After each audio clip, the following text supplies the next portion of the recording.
wanted to introduce producer-director RJ Cutler.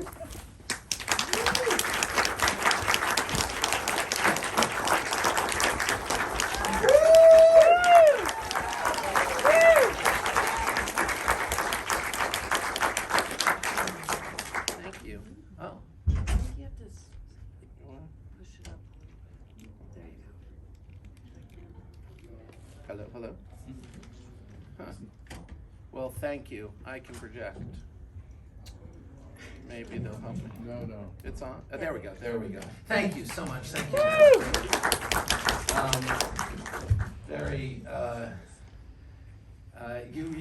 I really haven't seen it with an audience, so it was a great joy to sit in the back of the room. It's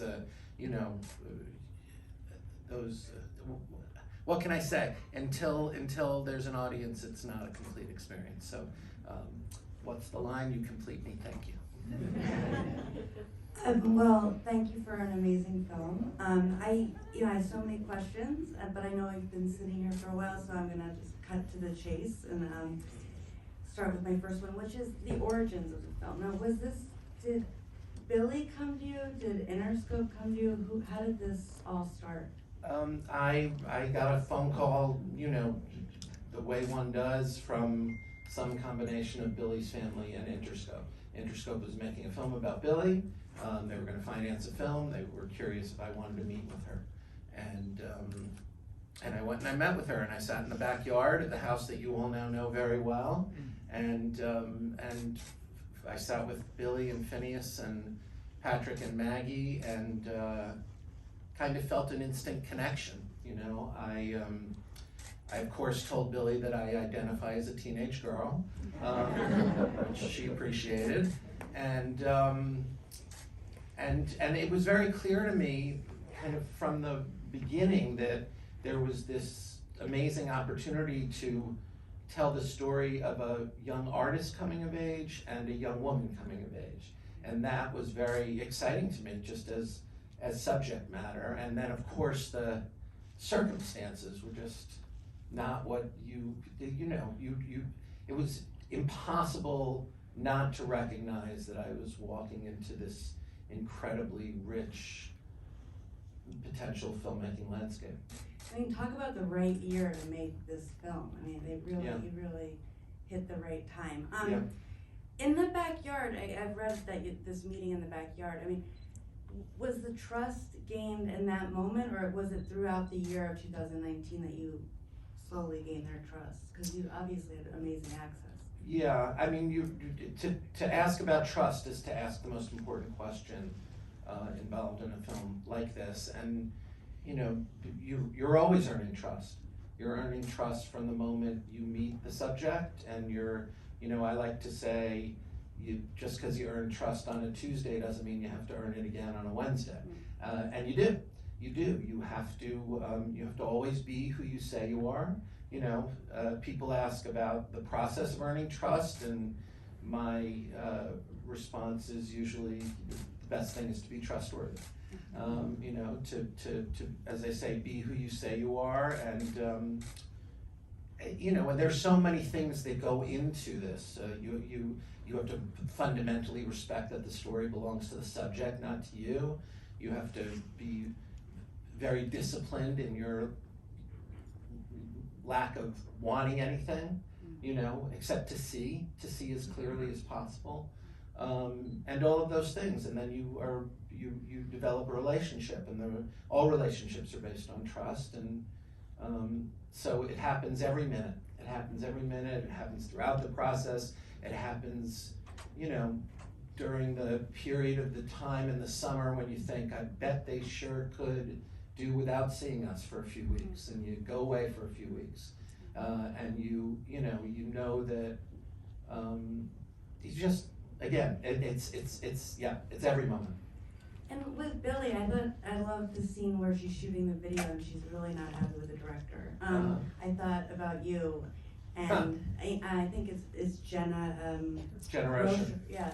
Did she ever give you any suggestions on your shots? Billie is, as you see in the film, it's like she arrived fully formed. She's this brilliant artist whose artistry goes beyond even the music that she creates and her incredible performance, her talent in performance and on stage, and her poetry. She's also a filmmaker, and on some level, I think that may be her greatest passion. I think she's these days she directs all of her own videos, and I can't wait for her to try her hand at making a movie, because I think she'll do astounding things. But I never experienced her wanting to direct this film. She wanted to be the subject of this film, and she wanted to be the subject of this film who had a certain freedom. She mentioned to me in that backyard meeting, I said, "What what's your kind of hope and dream for this?" And she said, "I'd love it to be like The Office." And I didn't quite know, I was like, maybe she doesn't know that The Office isn't a documentary. But then I thought about it, and as I was thinking about it, I realized, it's that John Krasinski character's relationship with the camera, where he can always just glance, a little glance. And I never talked to her about it again, but I did tell Jenna about it, and I encouraged Jenna to be available for, you'll remember the shot, it's the album has just come out, and they're at the celebration afterwards, and Billie is with Q, and she's kind of in his arms, and there's a little crowd around her, and we're far away but on a long zoom, and Billie looks right at the camera, right? And she sticks her tongue out, and she's acknowledging that we're there, that she's there, that she knows that we're there, that she's happy in that moment. She wanted that ability, and we don't do it often. There may be one or two other moments in the whole film where we give her that. But during shooting, she knew it was always available, and that's because she asked for it in that first meeting. That's another that goes also to the trust relationship. So, but other than that, she had super smart things to say when she saw the film, which was very close to the end. Although mostly her response was that she kind of couldn't believe that we saw what she was going through. She thought it was something, as I think we all would in times like that, when you're going through something particularly difficult, it's hard to imagine that those around you really get what is happening to you, and she felt seen. And let me ask you about the amount of footage you shot. In 2019, I read that it was 1,000 hours, and then the family gave you 500 to 600 hours of footage. So technically, you had 1,500 hours, which you cut down to 2 hours and 20 minutes. Which breezed by. Yeah, I'm sure it was really an easy edit. But I'm just wondering how you decided that on the 2 hours and 20 minutes and not, let's say, make it a series, which are so popular these days. I don't think I ever thought of it as a series. Okay. It's a movie. This is it's a movie, and Billie's a series aren't necessarily determined by length. I've made a lot of series, and it's conceptual, and I think once you're on the path, you might at some point something really significant might happen that would cause you to reconsider that path, but that didn't happen here. This was the biggest change we made was realizing very early on that the end of our shoot would happen at the Grammys. I wasn't sure where the end of the shoot would happen, and that's that focused the effort. But I knew it was going to be a film all along. In terms of choosing the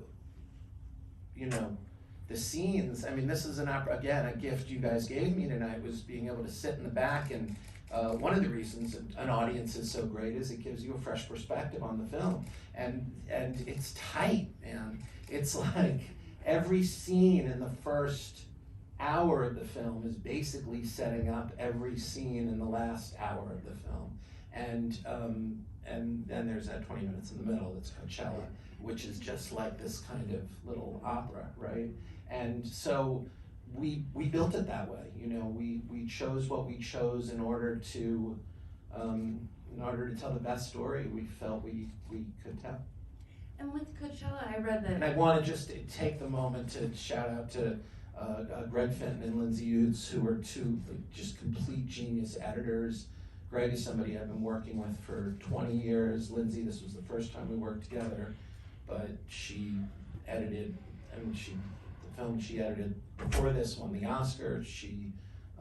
They're just both brilliant artists, and we had to cut this film during COVID, so it was all done kind of on screen and just a lot of effective communication. Yeah, I bet.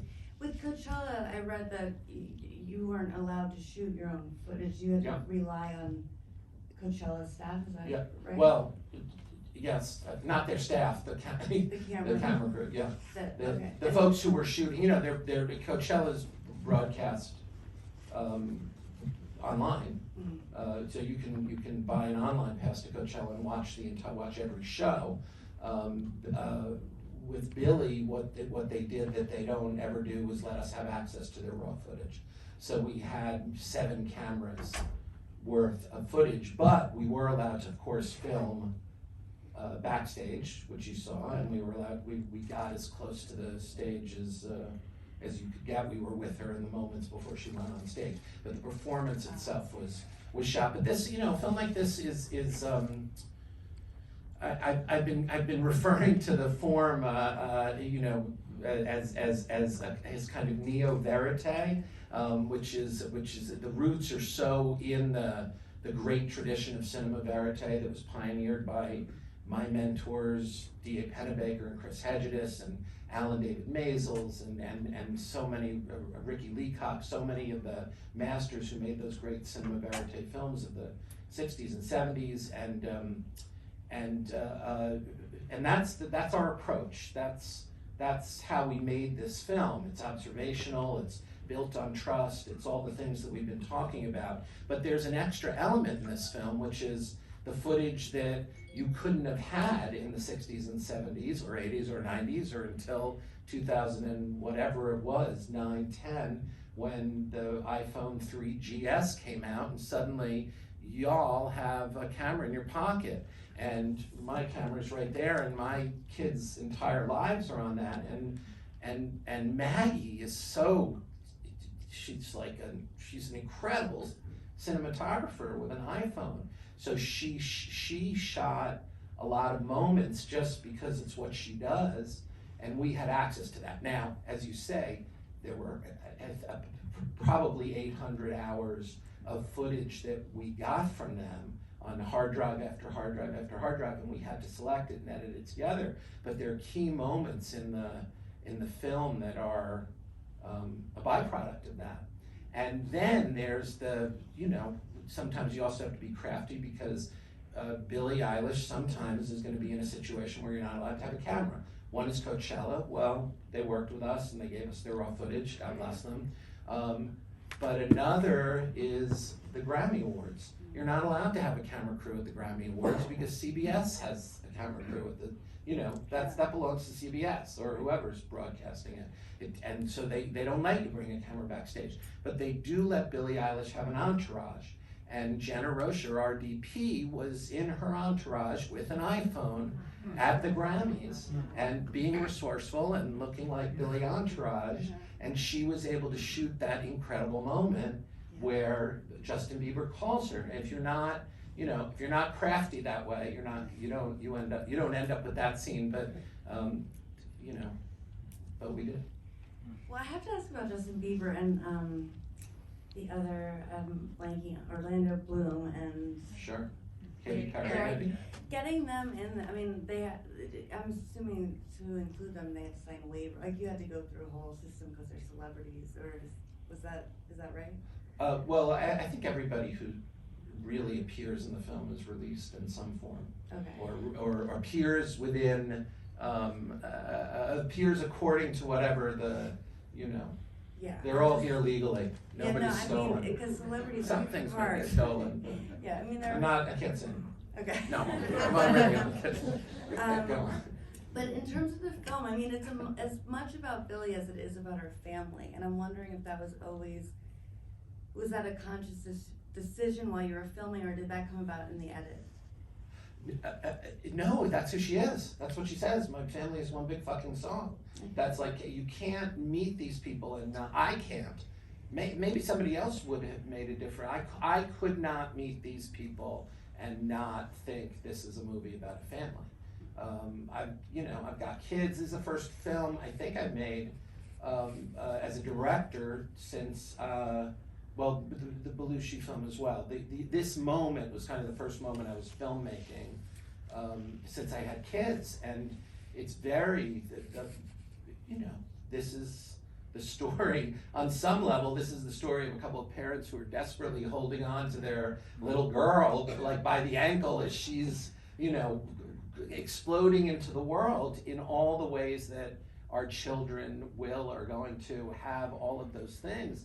And that was very clear, it was very present to me in meeting them and experiencing them. But also, I think it's hard for me to imagine that that anybody would have felt differently about that. So there were the 4 characters who we were filming, and those 4 characters are a family. I mean, I was equally interested in the kind of miracle that is Phineas and Billie.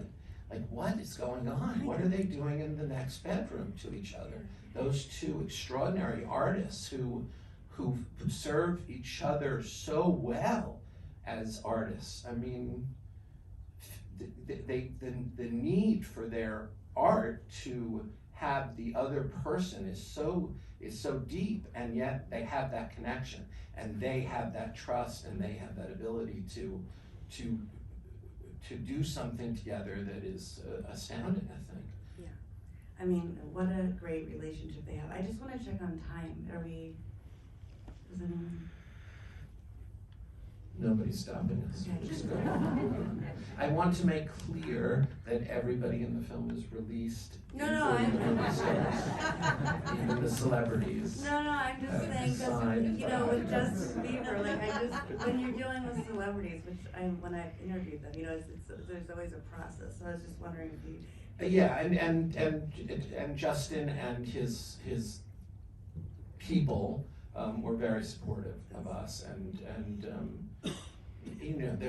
they've become very close, and it's but we also have to be thoughtful. We have a lot of footage. There's a lot. Yeah. There's more, but it's always about proportion. And just in terms of inspiration, what I read was "Give Me Shelter" was a big. Sure. Can you explain? Yeah, I mean, if you haven't seen "Give Me Shelter" lately, do yourself the favor. Alan David Maisels about the Rolling Stones and the concert at Altamont that kind of, ended the '60s. Many have said it was about the shooting of the performances. I did not, there's kind of a familiar way of shooting performances. There's a swooping camera, and it's about the equipment, I think. I never quite feel that it's about, I'll state it positively. What I wanted was that we were filming for character and for story and for the moment of performance. And that was very important to me, and it was interesting because Jenna's a brilliant verite cinematographer, and I kind of assumed that we'd be on the same page. And after the first couple of shows, I was like, tell me, let's talk about what you're doing. She was like, well, I'm making sure that I'm covering everything so you can edit it and then we can get complete things. And I was like, don't do that. Be in the moment with her. Film Billie. It's you and it's her. And the more you can connect with her, the way that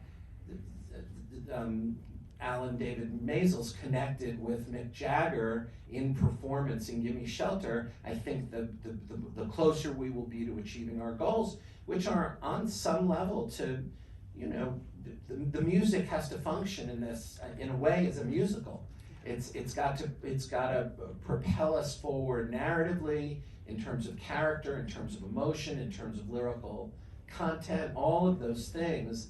And I wanted Jenna to be in the moment with her, and Jenna wanted to be in the moment with her. So I think she was greatly relieved. The other film we looked at and talked about was Don't Look Back, the Hannah Baker film about Bob Dylan, which is also very intimate, very emotional, and I couldn't be more, I want to say pleased, but more grateful for the beautiful work Jenna did. I mean, there's some performance stuff in there that I think is just dazzling. All right, well those are all my questions, and I want to thank you for an amazing film. Thank you. It was really Thank you very much.